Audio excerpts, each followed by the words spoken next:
A very lovely evening to you. It's great to have you join us in News at 6 on Superscreen television. I am Precious Amayo. Here are some of the news making rounds on this hour. We'll begin with a report that President Muhammadu Buhari has assured of the conduct of a free and fair, peaceful election in Nigeria come 2019. The president, who disclosed this at the 20th anniversary commemorating the adoption of a Rome Statute of International Criminal Court, called on the 123 state parties to support the ICC with jurisdiction over serious cases of corruption and illicit financial flows.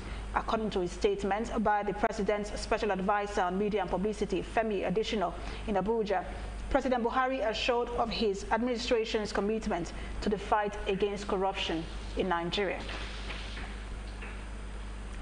Ahead of the 2019 election, President Muhammadu Buhari has written the Senate requesting an approval of 164 billion naira to fund the 2019 general elections. The president said the 164 billion naira requested as supplementary is to enable the Independent National Electoral Commission (INEC) commence preparation for the polls. In the letter, which was read by the Senate President Bukola Saraki, the president urged the National Assembly to remove a total of 228 billion naira as a reinstatement from the padded 578 billion naira in the 2018 budget to fund critical projects. President Buhari further explained that the total amount required for the 2019 elections is 242 billion naira. Staying within the presidency, President Muhammadu Buhari has appointed a former legal advisor of the ruling All Progressives Congress (APC), Muiz Banire, as chairman of the governing board of the Asset Management Corporation of Nigeria. The president also appointed the chairman and 12 commissioners of the Federal Civil Service Commission. Senate President Bukola Saraki at the plenary read President Buhari's letters to the legislature in which he sought the approval of the chamber. The Economic and Financial Crimes Commission, EFCC, has rearranged a former governor of Abia State, Orji Kalu, for an alleged fraud of 7.65 billion naira. Kalu was rearranged alongside his company, Slok Nigeria Limited, and Ude Udeogu, who served under him as the Director of Finance and Accounts of the state.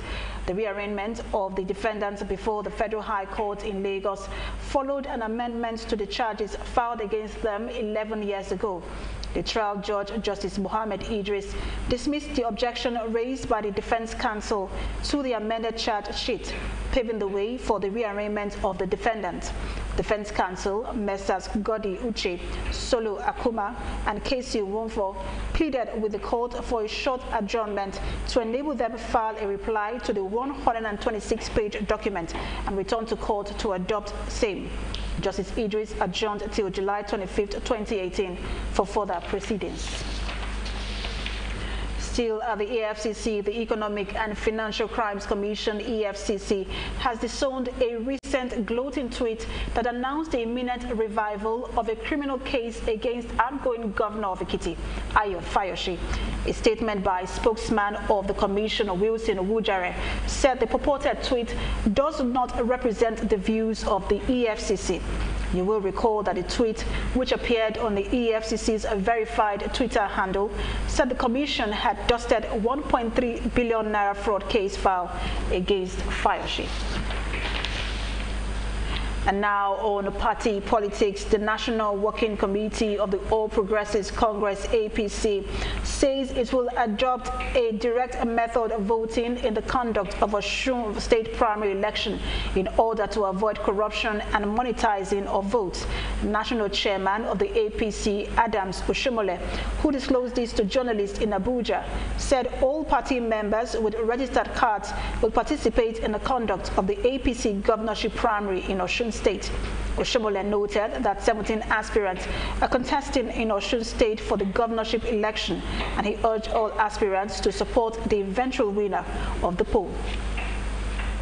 In order to ensure popular participation and to deepen democracy in Osun State, that the primary elections in Osun State, in line with the provisions of our constitution, which allow for either direct or indirect primaries, in order to ensure that the exercise is conducted by very competent men and women of proven character and integrity and who cannot be compromised. We have also decided to nominate a panel that will be chaired by the governor of Zamfara State, Governor Yari. The Osun State governorship primary election will take place on this Thursday, 19th July 2018. Still on the APC, some aggrieved youths of the ruling All Progressives Congress APC in Edo State have accused Governor Godwin Obaseki of alleged marginalization of some leaders of the party. The convener of the group of aggrieved APC youth, Tony Kabaka, alleged that while elders of the party were sidelined, the governor appointed foreigners into his cabinet.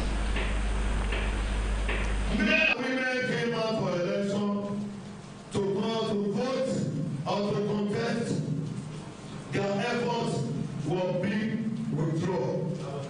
We have a new that came out as a chairman. They will tell you, go, you have the right to vote, to contest. After you go in there spending your money, they will now say this is the person we want. These are all these things we want put to pass. And secondly, we that work for Obaseki, we know how we spend money, we know how we spend time, we know the result we receive. If it is worse or Tubu we voted for, we could have not received this result. We could have not been treated like this. The first empowerment Godwin Obaseki gave to us is imprisonment by imprisoning our woman leader of APC in Edo State, by imprisoning our youth leader,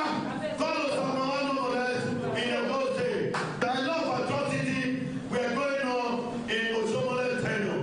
If we call you and bring you to book, look, this is government of the people. If you try to spoil the image of this government, I will say it today. This was the message from Osomole. And this government, without question, without no listening, all in all, is to send you to prison. Others expressed worry that the legacy of the national chairman of the party and immediate past governor of the state, Adams Oshomole, could be in vain if Obaseki failed to reconcile the aggrieved leaders and elders of the party. They alleged that many of the party members and leaders who worked to ensure Obaseki's emergence as governor in the 2016 governorship election had allegedly been abandoned. There were a lot of people in the streets that they didn't have jobs, nothing right was going on, and instead of him to have brought what he learned from America here to better our nation and our state, he just made it worse. You have to give them something that they can do. You have to give them a job so that they will be wandering the streets, so that their future can be better and they can have something to do and something to keep them busy. Still on party politics, members of the People's Democratic Party, PDP, Kwara State chapter have appealed to the Senate President Bukola Saraki and his loyalists in the All Progressives Congress to defect to the party. A statement by Abdullahi Latif, Mushud Isa, Danjuma Hamid, Olabode M.A. and Ayinde Wasiu said they are ready to embrace all those indefatigable political like to act as the needed impetus for their success in subsequent elections. The group also urged the Minister of Information, Lai Mohammed, and the Kwara State APC factional chairman, Bashir Bolariwa, to defect to PDP. Meanwhile, the pioneer chairman of the PDP in the state, Kunle Suleiman, had cautioned the PDP national chairman, Uche Secondus, against welcoming Saraki and other members of the reformed All Progressives Congress. Now, the Independent National Electoral Commission, INEC, says it will probe the conduct and outcome of the Ekiti State governorship election. The National Commissioner in charge of voter education and publicity, Solomon Shoyabi, who disclosed this to journalists in Abuja, said the investigation would be a holistic one and the result would be made public soon after. This is coming just as groups including the Transparency International, the Social Economic Rights and Accountability Project, SERAP, and the Transition Monitoring Group, TMG, condemned vote buying during Saturday's governorship election in Ekiti State. The group said vote buying had endangered the country's democracy and could affect the credibility of the election. And now on party defection, Deputy National Chairman North of the All Progressives Congress, APC, Senator Lawal Shaibu, has invited Senator George Akume and Governor Samuel Otom to Abuja for an urgent meeting. The invitation followed Otom's announcement that he is no longer with the ruling party. You will recall that Otom made the declaration at the banquet hall of the government house in Makurdi, the state capital. However, National Chairman of the All Progressives Congress, Adams Oshomole, had described the alleged exit of the governor from the party as a rumor. Away now from party politics to national security, the theater commander of Operation Lafia Dole, Major General Rogers Nicholas, says some Boko Haram members are regrouping around Bama local government area of Borno State. Nicholas, who disclosed this to journalists in Maiduguri, said some of the regrouping members are those who attacked the Nigerian military troops in a Bama village on Saturday. He said the terrorists were able to launch the attack due to the muddy terrain of the road, which slowed the movement of troops. This left several operational vehicles stuck in the mud. According to him, the troops were attacked while conducting clearance operations in the area. The theater commander, however, denied reports that some soldiers went missing after the attack, with military vehicles carted away. And now on natural disaster, no fewer than 45 persons have been reportedly killed after a downpour wreaked havoc in 10 communities in Jibia local government area of Katsina State. The head of Jibia local government administration, Al-Mustafa Al-Idris, who disclosed this to journalists, said 21 persons have been buried. According to reports, more than 1,000 houses were also destroyed, with over 250 livestock confirmed dead in the heavy rain. He added the authorities from the neighboring Niger Republic have asked them to come and recover 18 more bodies. Some of the communities affected by the flood are Kwata, Damtudu, Sabuwaru, Tukare, Sohowaru Tukare, and Ungwa Mekwari, among others. We'll take a break now and we'll return with news from the business scene. Do stay with us.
You're still watching News at 6 on Superscreen television. Thanks for staying with us. Now on business news, the Nigerian National Petroleum Corporation, NNPC, has commenced stakeholders engagement in an effort to sensitize residents of Iwure, Ojo, and Osomba Akin communities of Cross River State ahead of the proposed 14-megawatt oil palm biodiesel project in the state.